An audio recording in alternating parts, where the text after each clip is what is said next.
Hello, hello. This is Morel Benard with the continuation of the story, David Copperfield. And last words were that they were talking about little Emily. Her writing, said Mr. Peggoty. Why, it's as black as jet, and so large it is, you might see it anywheres. And before I go further and proceed, please subscribe to the channel StudyCoach UK. Please subscribe and please share. Let me proceed with the story.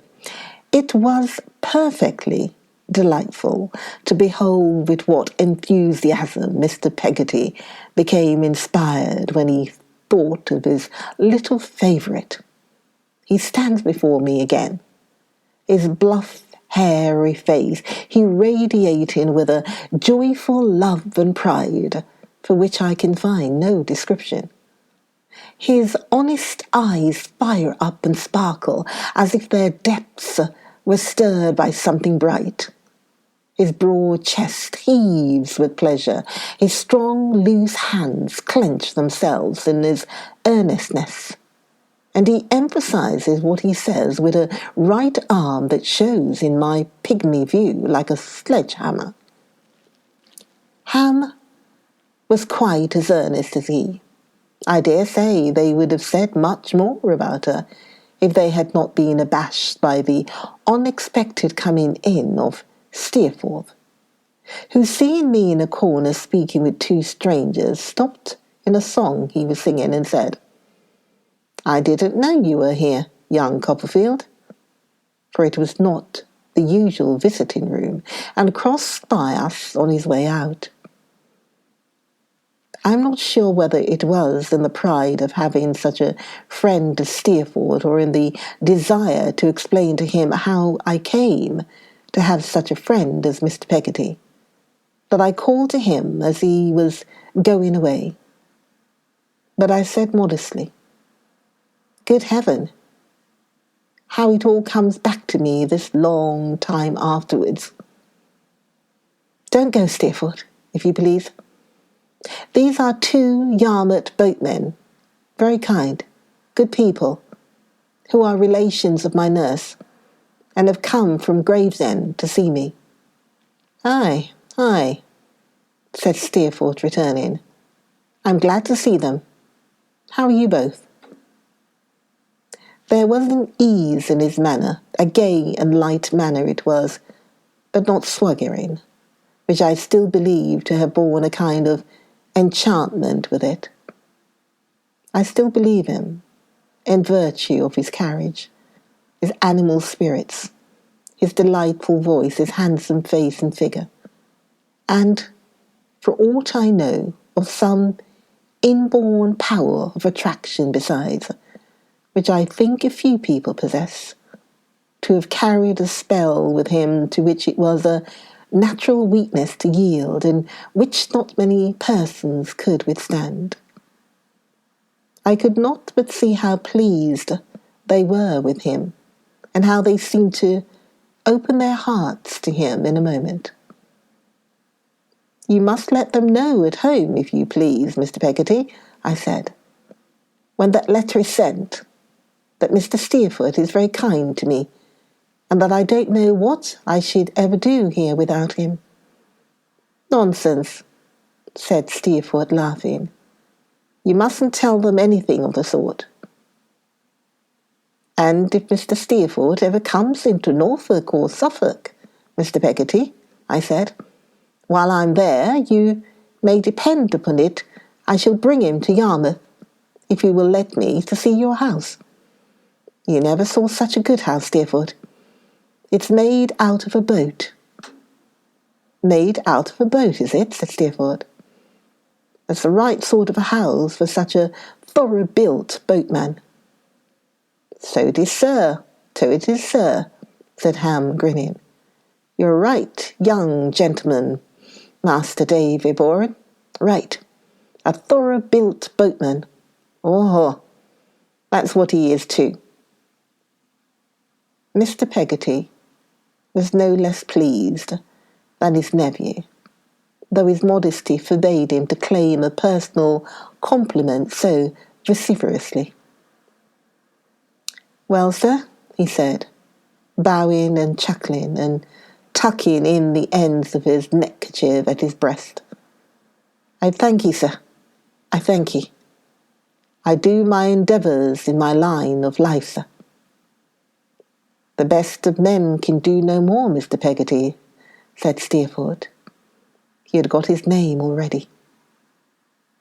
"I'll pound it at what you do yourself, sir," said Mr. Peggoty, shaking his head, "and what you do well. Right, sir? I thank you, sir. I obliged to you, sir, for your welcoming manner of me. I'm rough, sir, but I'm ready leastways. I hope I'm ready, you understand. My house ain't much to see, sir, but it's hearty at your service if ever you should come along with Master Davy to see it."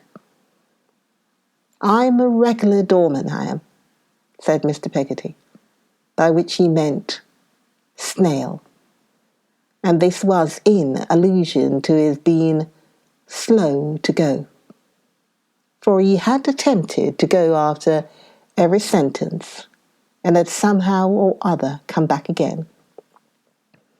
"But I wish you both well, and I wish you happy." Ham echoed this sentiment, and we parted with them in the heartiest manner. I was almost tempted that evening to tell Steerforth about pretty little Emily, but I was too timid of mentioning her name, and too much afraid of his laughing at me. I remember that I thought a good deal, and in an uneasy sort of way, about Mr. Peggoty having said that she was getting to be a woman. But I decided that was nonsense. We transported the shellfish, or the relish as Mr. Peggoty had modestly called it, up into our room unobserved, and made a great supper that evening. But Traddles couldn't get happily out of it. He was too unfortunate even to come through a supper like anybody else. He was taken ill in the night, quite prostrate.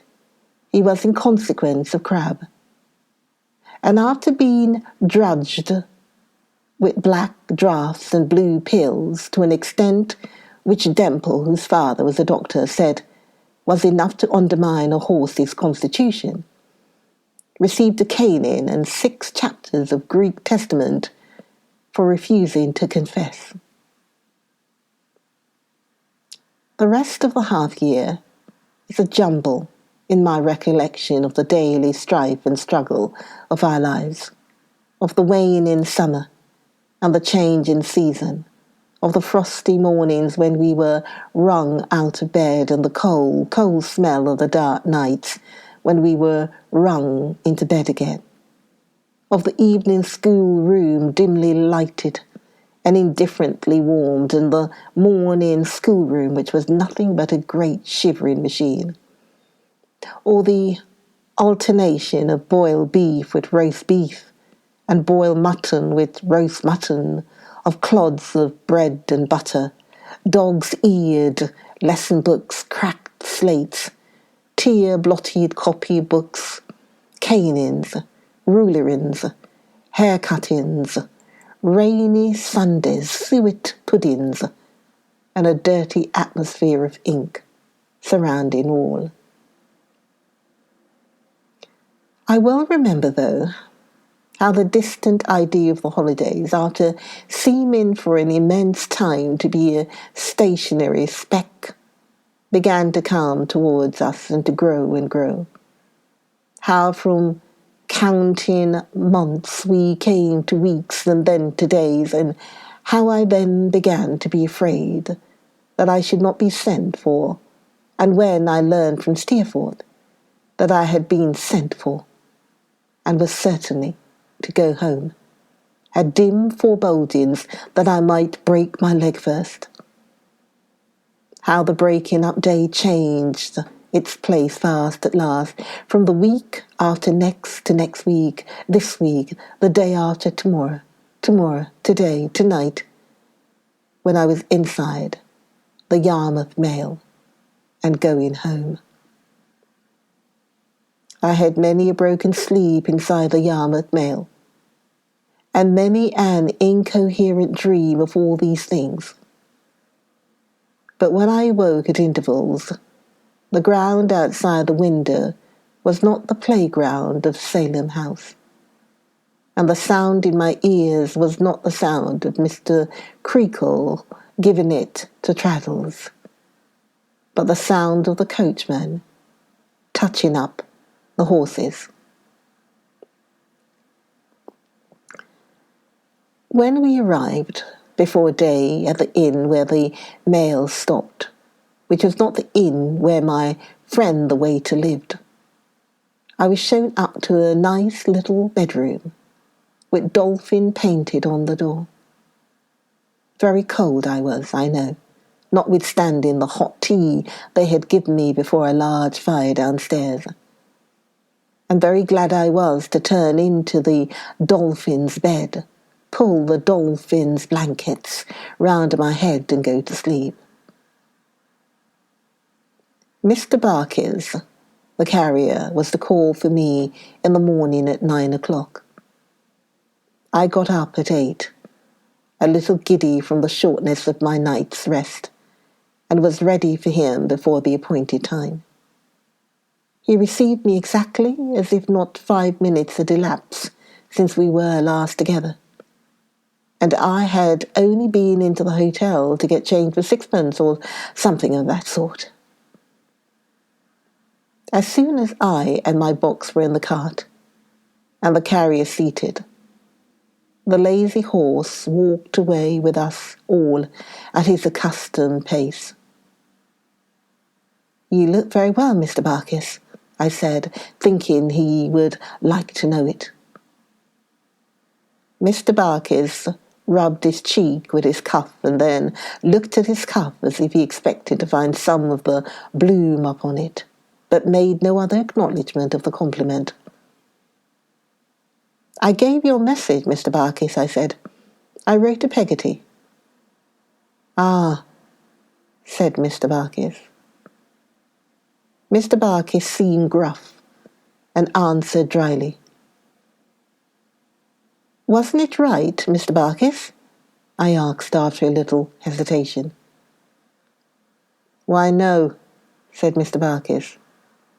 "Not the message." "The message was right enough, perhaps," said Mr. Barkis, "but it come to an end there." Not understanding what he meant, I repeated inquisitively, "Came to an end, Mr. Barkis?" "Nothing come of it," he explained, looking at me sideways. "No answer." "There was an answer expected, was there, Mr. Barkis?" said I, opening my eyes, for this was a new light to me. "When a man says he's willing," said Mr. Barkis, turning his glance slowly on me again, "it's as much as to say that a man's a-waiting for an answer." "Well, Mr. Barkis." "Well," said Mr. Barkis, carrying his eyes back to his horse's ears, "that man's been waiting for an answer ever since." "Have you told her so, Mr. Barkis?" No, growled Mr. Barkis, reflecting about it. "I ain't got no call to go and tell her so. I never said 6 words to her myself. I ain't a-going to tell her so." "Would you like me to do it, Mr. Barkis?" said I, doubtfully. "You might tell her if you would," said Mr. Barkis with another slow look at me. "That Barkis was a-waiting for an answer. Says you... What name is it?" "Her name? Ah," said Mr. Barkis with a nod of his head. Peggoty. Christian name or natural name, said Mr. Barkis. Oh, it's not her Christian name. Her Christian name is Clara. Is it though? Said Mr. Barkis. He seemed to find an immense fund of reflection in this circumstance, and sat pondering and inwardly whistling for some time. Well, he resumed at length, says you, Peggoty, Barkis is waiting for an answer. Says she, perhaps. Answer to what? Says you. To what I told you. What's that? Says she. Barkis is willing, says you. This extremely artful suggestion Mr. Barkis accompanied with a nudge of his elbow that gave me quite a stitch in my side. After that he slouched over his horse in his usual manner, and made no other reference to the subject except, half an hour afterwards, taking a piece of chalk from his pocket and writing up inside the tilt of the cart, Clara Peggoty, apparently as a private memorandum. Ah, what a strange feeling it was to be going home when it was not home, and to find that every object I looked at reminded me of the happy old home, which was like a dream I could never dream again. The days when my mother and I and Peggoty were all in all to one another, and there was no one to come between us, rose up before me so sorrowfully on the road that I'm not sure I was glad to be there, not sure but that I would rather have remained away and forgotten it in Steerforth's company. But there I was, and soon I was at her house, where the bare old elm trees wrung their many hands in the bleak wintry air, and shreds of the old rook's nest drifted away upon the wind. The carrier put my box down at the garden gate and left me. I walked along the path towards the house, glancing at the windows and fearing at every step to see Mr. Murdstone or Miss Murdstone lowering out of one of them. No face appeared, however, and being come to the house and knowing how to open the door before dark without knocking, I went in with a quiet, timid step. God knows how infantine the memory may have been that was awakened within me by the sound of my mother's voice in the old parlour when I set foot in the hall. She was singing in a low tone. I think I must have lain in her arms and heard her singing so to me when I was but a baby. The strain was new to me, and yet it was so old that it filled my heart brimful like a friend come back from a long absence. I believe from the solitary and thoughtful way in which my mother murmured her song that she was alone, and I went softly into the room. She was sitting by the fire, suckling an infant, whose tiny hand she held against her neck. Her eyes were looking down upon its face, and she sat singing to it. I was so far right that she had no other companion. I spoke to her, and she started and cried out. But seeing me, she called me her dear Davy, her own boy.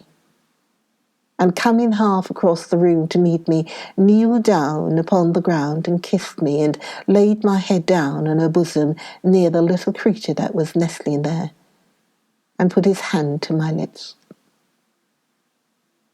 I wish I had died. I wish I had died then, with that feeling in my heart. I should have been more fit for heaven than I ever have been since. He's your brother, said my mother, fondling me. Davy, my pretty boy, my poor child. Then she kissed me more and more, and clasped me round the neck. This she was doing when Peggoty came running in and bounced down on the ground beside us and went mad about us both for a quarter of an hour. It seemed that I had not been expected so soon, the carrier being much before his usual time. It seemed, too, that Mr. and Miss Murdstone had gone out upon a visit in the neighbourhood and would not return before night. I had never hoped for this. I had never thought it possible that we three could be together undisturbed once more, and I felt for the time as if the old days were coming back. We dined together by the fireside. Peggoty was in attendance to wait upon us, but my mother wouldn't let her do it and made her dine with us. I had my own old plate, with a brown view of a man-of-war in full sail upon it, which Peggoty had hoarded somewhere all the time I had been away, and would not have had broken, she said, for £100. I had my own old mug with David on it, and my own old little knife and fork that wouldn't cut. While we were at table, I thought it a favourable occasion to tell Peggoty about Mr. Barkis, who, before I had finished what I had to tell her, began to laugh and throw her apron over her face. "Peggoty," said my mother, "what's the matter?"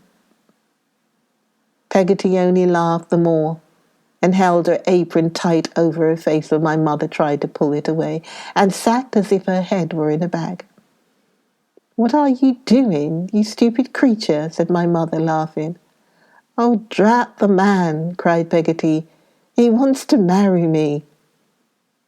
"It will be a very good match for you, wouldn't it?" said my mother. "Oh, I don't know," said Peggoty. "Don't ask me. I wouldn't have him if he was made of gold, nor I wouldn't have anybody." "Then why don't you tell him so, you ridiculous thing?" said my mother. "Tell him so?" retorted Peggoty, looking out of her apron. "He has never said a word to me about it. He knows better. If he was to make so bold as say a word to me, I should slap his face." Her own was as red as ever I saw it, or any other face, I think, but she only covered it again, for a few moments at a time, when she was taken with a violent fit of laughter. And after 2 or 3 of those attacks, went on with her dinner. I remarked that my mother, though she smiled when Peggoty looked at her, became more serious and thoughtful. I had seen at first that she was changed. Her face was very pretty still, but it looked careworn and too delicate, and her hand was so thin and white that it seemed to me almost transparent. But the change to which I now refer was superadded to this. It was in her manner, which became anxious and fluttered. At last she said, putting out her hand and laying it affectionately on the hand of her old servant, "Peggoty, dear, you're not going to be married?" "Me, ma'am? returned Peggoty, staring. Lord, bless you. No. Not just yet, said my mother tenderly. Never, cried Peggoty. My mother took her hand and said, Don't leave me, Peggoty. Stay with me. It will not be for long, perhaps. What should I ever do without you? Me leave you, my precious, cried Peggoty. Not for all the world and his wife. Why, what's put that in your silly little head? For Peggoty had been used of old to talk to my mother sometimes like a child. But my mother made no answer, except to thank her, and Peggoty went running on in her old fashion. Me? Leave you? I think I see myself. Peggoty go away from you. I should like to catch her at it. No, no, no, no, said Peggoty, shaking her head and folding her arms. Not she, my dear. It isn't that there ain't some cats that would be well enough pleased if she did. But they shan't be pleased. They shall be aggravated. I'll stay with you till I am a cross, cranky old woman. And when I'm too deaf and too lame and too blind and too mumbly for want of teeth to be of any use at all, even to be found fault with, then I shall go to my Davy and ask him to take me in. And Peggoty, says I shall be glad to see you, and I'll make you as welcome as a queen. Oh, bless your dear heart, cried Peggoty. I know you will. And she kissed me beforehand, in grateful acknowledgment of my hospitality. After that she covered her head up with her apron again and had another laugh about Mr. Barkis. After that she took the baby out of its little cradle and nursed it. After that she cleared the dinner table. After that came in with another cap on and her workbox and the yard measure and a bit of wax candle, all just the same as ever. We sat round the fire and talked delightfully. I told them what a hard master Mr. Creakle was, and they pitied me very much. I told them what a fine fellow Steerforth was, and what a patron of mine, and Peggoty said she would walk a score of miles to see him. I took the little baby in my arms when it was awake, and nursed it lovingly. When it was asleep again, I crept close to my mother's side according to my old custom, broken now a long time, and sat with my arms embracing her waist and my little red cheek on her shoulder, and once more felt her beautiful hair drooping over me like an angel's wing, as I used to think, I recollect, and was very happy indeed. Join me, Morel Benard, for the next video, the next audio, the next episode of David Copperfield. So, please join me, come back again and join me for the next video, episode, whatever you want to call it. Join me for the next part of David Copperfield. I'll see you then. Okay, bye for now, bye.